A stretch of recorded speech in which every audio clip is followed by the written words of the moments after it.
So I just wanted to basically talk myself and you, perhaps, through some things that have been inspiring me lately and kind of record just like a visual, oral mood board.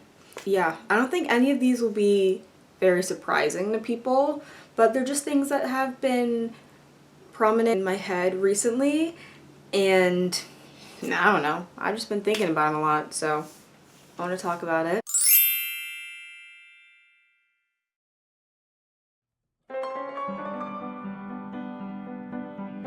So I watched Pride and Prejudice for the first time in a long time. I was actually, I was watching it with my friends for one of my friends' birthdays, and I had a flight the next day, like the next morning, and so I was like, I'm only gonna stay for like maybe half of the movie, a little more than half, and then I'm gonna leave, and then I'm gonna go pack and like get my life together, etc., etc. And I couldn't leave. I literally stayed till the end of the movie. There was no way I was gonna leave in the middle of it. It's so, I forget how good it is. It's so good, and just the visuals and the aesthetic of the whole thing, just so beautiful. When I watched Pride and Prejudice this time around, I was, of course, as always, taken by the beautiful scenery and set design and cinematography, but I also feel like I was entranced more than ever by the costume design. The dresses are just so feminine, delicate, romantic. It made me want to put one of them on and go and frolic around in a field. But more so, it's inspired me to kind of look for Regency era England inspired silhouettes in modern clothing.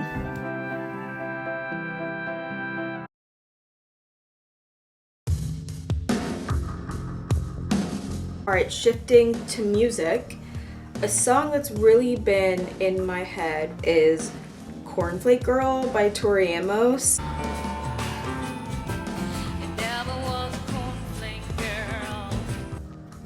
Cornflake Girl by Tori Amos has kind of been a gateway drug to reignite my obsession with this whole piano rock, chamber pop, baroque pop, jazz kind of music. It's a song that came out in 1994. It's just this grand, sweeping ballad. It kind of gives me the same feeling as when I go back and listen to Fiona Apple and Regina Spektor. I feel like it's just a music style that hasn't really been imitated or recreated in today's music, so it makes it feel even more special when you go back and listen to it. Also, I was looking at pictures of Tori Amos and I wasn't aware of her style game. But now I am, and now you are too.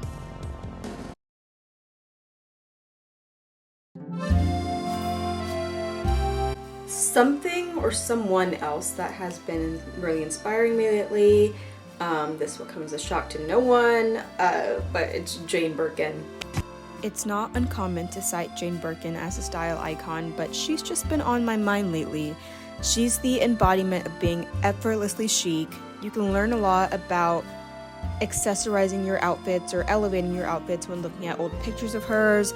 She does a lot of pop of color accessories like a red belt or red shoes. She kind of shows how iconic it can be to have a signature accessory.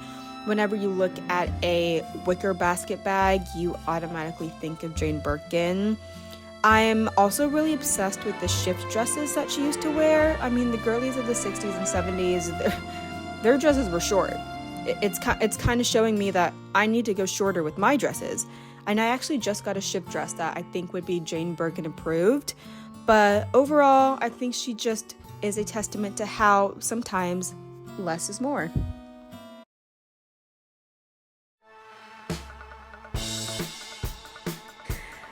That 70s show. Yeah. Yep, I'm late. I'm late to the game. I know. I'm watching That 70s Show for the very first time. So I remember That 70s Show. I don't don't think it was technically ahead of my time, but I just wouldn't, I was not the target audience when it was on the air because I was a child.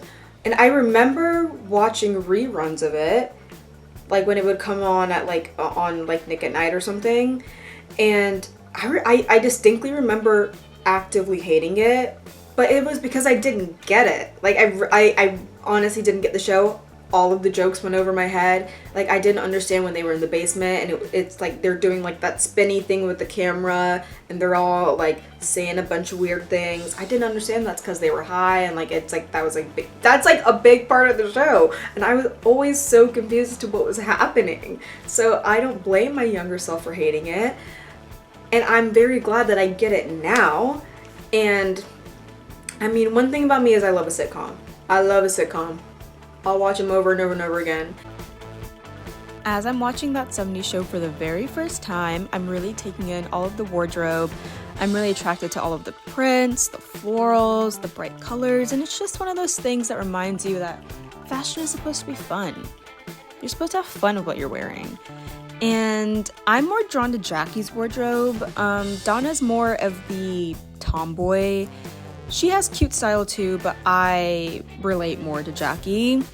And this whole has kind of sent me on a new thrift journey, trying to find an authentic 70s dress.